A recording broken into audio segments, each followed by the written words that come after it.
بدل waxaynu ku soconaa ajadii sidoo soo kala horeeyay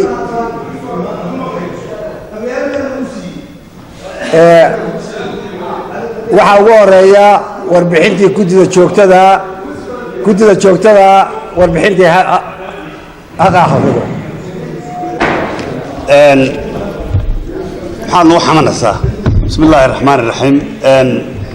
shirgudoonka mudanayaasha saxaafadda iyo dadweynuhu aad bay u salaamayeen assalaamu calaykum waraxmatullaahi wabarakaatu gudiga joogtada ah mudanayaal muddadii golow xidhnaa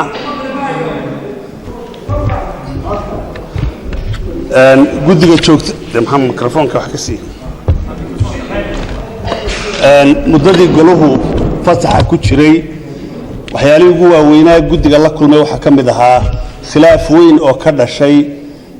dugsiyada gaarka loo leeyahay iyo wasaaradda waxbarashada khilaafkaasi laba waxyaalood ayuu salka ku hayay waxaa labada waxyaalood ahaayeen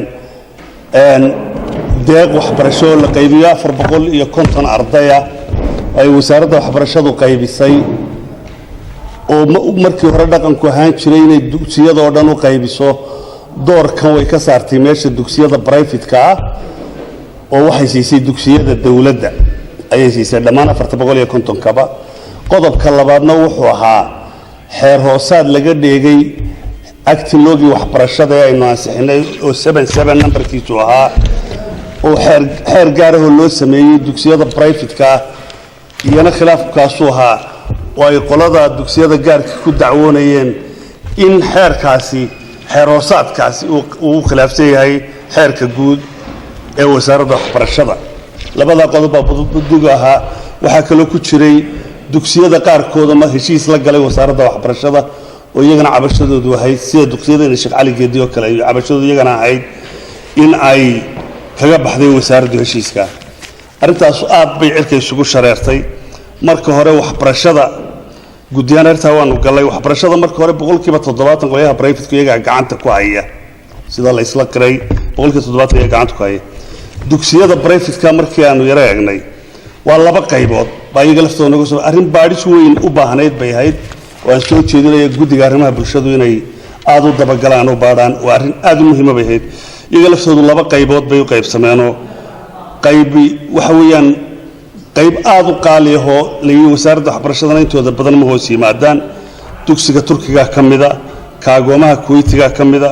waxa kale oo kamida dugsiyo kale oo macruuf la yiraahdo kuwaas oo dhan baa kamida xataa leeyahay wasaaradda waxbarashada maba hoos yimaadaan iyagu siyaalo madax banaan bay hawlahooda u wataan wasiirka waxbarashada markii aan u yaadnay isagu eedo badan buu jeediyay dugsiyada gaarka ah isagu wuxuu sheegay inay sharciga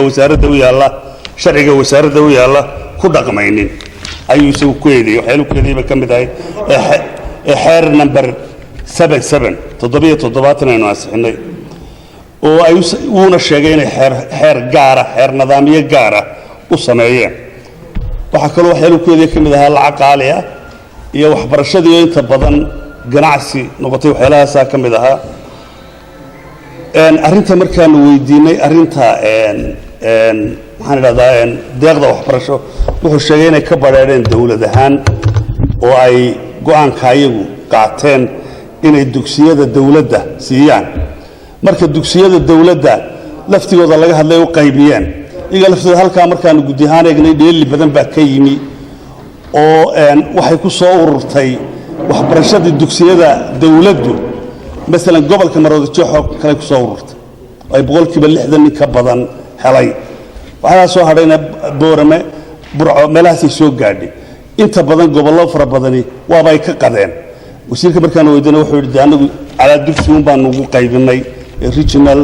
أمر ديستريك وجمانو قايبين تالفت كذا هالك قلت الله سكتيني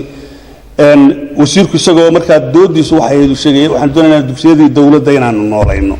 أنا هذا نورينه marka la eego marka guddi ahaan waxyaalihii ay ka cabanayeen waxaa ka mid ah xeerkaanu eegnay annagoo la taliya sharciga la tashanayna waxaanu helnay in xeerku qodobo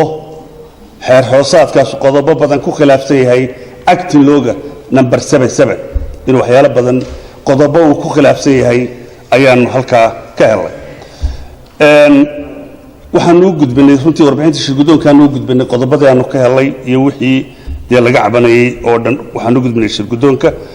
oo aanu qodobadii aanu aragnay markii aanu la taliyaha sharciga aragnay inay khilaafsan yihiin xeroosaadka xeerka guud ay khilaafsan yihiin baanu u gudbinay shirguddoonkaanu u gudbinay runtii khilaafku weli waa taagan yahay labada dhinac waxaan filayaa inaan weli la isu duwin kollaybana wasaaradda waxbarashadu iyo wasiirkeedu si weyn bay isu hayaan qolyaha dugsiyada gaarka marka waxaan jeclaan lahaa kollay shirguddoonkan u gudbiyey guddiga arrimaha bulshaduna inay sii dabagalaan arrintaasoo ay waxay qaban kara qabtaan waxaanu kaloo la kulannay wasiirka waxaanu kaloo la kulannay ninka haysta hay'adda shaqaalaha oo isagana halkan aan ugu yeedhnay shaqaalaha dawladda u diiwaan gashan wuxuu ku sheegay 14,650 ayuu ku sheegay si rasmiya noogu diiwaan gashan waxa kale uu sheegay shaqaale far badan oo kala qubana ah runtii oo ilaa 3,000 oo shaqeeya laakiin aan bayroolka dawladda ku jirin waxa kale oo la sheegay wasaaradda caafimaadka iyo wasaaradda waxbarashadu labada wasaaradood inay ka yara duwan yihiin shaqaalaha kale dawladda oo ay dad badan oo professionalihi joogaan oo aan ku jirin bayroolka waxyaaluhu noo sheegay waxaa ka mid ahaa inuu 5 gobolba ay xafiis ka fureen mid walba hay'adda shaqaaluhu waayo doodina dhex martay waxaa ka mid ahaa imtixaan kastoo la doonaya in la qaado dee hargeysun baa la keenaa gobollada ma gaadho waxyaalahaasoo dhan markaasi wuxuu noo sheegay inay xafiis walba ka fureen gobollada waaweyn inay ka fureen kuwa badanna ay ka furi doonaan gobollada dhammaantood ay ka furi doonaan 5 gobol ay ka fureen xafiisyo waxa kaloo sheegay si shaqaalaha arrimahooda loo inaanu qaab dhismeedka wasaaradaha laftigooda ilaa 16 wasaaradood aanu qaab dhismeedkooda wax ka aanu samaynay oo diyaarinay مثلا qaabka shaqaaluhu ay u dalacayaan siday darajada u kala sareynayaan iyo sidii loola socon lahaa arrimadaas oo dhan waayo shaqaale waxay joogay marka wasaaradaha hadaad eegto 30 sanadood si ku joogay ama 30 sanadood biyaha ama 30 sanadood aan meel loo dhaafin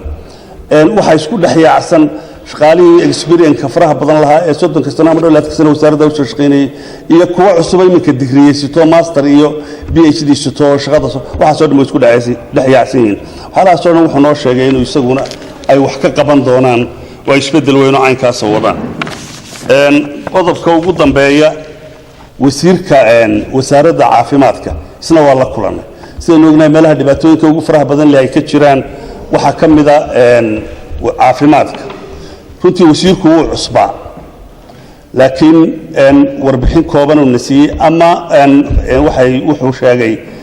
horta marka hore miisaaniyadu ka warrama marka la eego baahida wasaaradda ay doonayso in adeegyada ku dabaasho miisaaniyadu lastan 6% way ka yartahay intay dabooli kartaa marka 100% la eego mesela miisaaniyadu dambaysan wasaaradda caafimaadka oo ansixnay waxay ahayd 73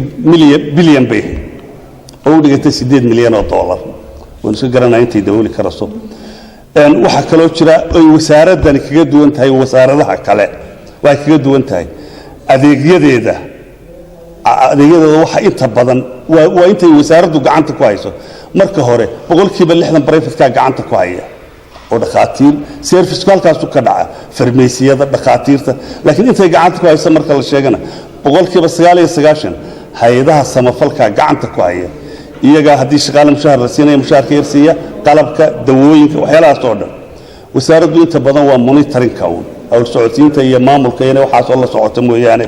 iyaga adeegeeda ku haya taas waxay muujinaysaa in halka tamar darro weyn ku jirto oo capacity-ga ay ku qabsan lahayd waxaas ku maamuli lahayd dhaqaalahaan aanay haynin ay dhinaca siyaasadda iyo la xisaabtanka iyo arrimaha sunbay hogaamisaa waxa kale wasaaradda jooga shaqaalaha mushaharka qaata waxa ka badan wasaaradda caafimaadka iyo wasaaradda waxbarashadaba shaqaalaha kale ee shaqeeya temporary aan payrollka ku jirin ayaa ka badan ee wasaaraddu u baahan tahay xaalad kale aan soo gaaray waxa ka mid ahaa intii aan guddigu fadhiyay ganacsato gaar ahaan ganacsatada shidaalka ganacsato ka mid ah oo ka cabanaysa booyado cashuurta laga qaado oo kala duwan oo aan standard ahayn مثلا كاستمر kala duwan ka Djibouti ka Berbera Baligubadle waxyaalaha soo dhan waxay noo keeneen jiwano waxaan jeclahay guddiga dhaqaalaha iyo ganacsiga ku wareejino booyad walba wax gaar ah laga qaaday taariifad gaar ah ugu maamulay taasuna way soo gaadhay intaasaan ku soo koobay assalaamu calaykum waraxmatullaahi wabarakaatuh oo qoraalku waa idin hor yaalla aanu qaadanay waxaanuna ku saleynaynaa dugsiyada dawladda kor soo qaadno oo ay dawladda kor soo qaadno buug baan ku saleynaynaa waana go'aanaanu qaadano dawladeed buu yiri tuu ku sameeyo taa waxyaalaha aan ogaanay waxa ka mid ah mesela dugsiyada dawladda dugsiyada private laftooda laba ay qaybsamayeen qolooyinkan hadda gooni u sheegay lacag qaali oo fara badan bay qaadaan way ka qaalisan yihiin kuwa kale meelaha qaar xataa qolo reer Boorame waxay noo sheegayeen laba dugsi oo isku dhow Sheekh Cali Jawhar iyo dugsi private inaanu isku qiimo ka qaadna ardayda marka wax fara badan bay arintu u baahan tahay in hoosh loogu daadego aad loo baaro isagoo taas ka sheegay tan kale Soomaaliya sanaag annaba waanu weydiinay annagu dugsiyadii meeshay mala nabarku waa yaraad goma qadi waan fadhino dugsiyo un baanu qaybinay buu nagu yiri markiiba waa muuqday miisaanku halku ku dhacay annagu dugsiyaanu qaybinay buu wixii dugsiyo dawladeed arliga ku yaalay un baanu qaybinay intaas u taana jawaabtaas u naga siiyay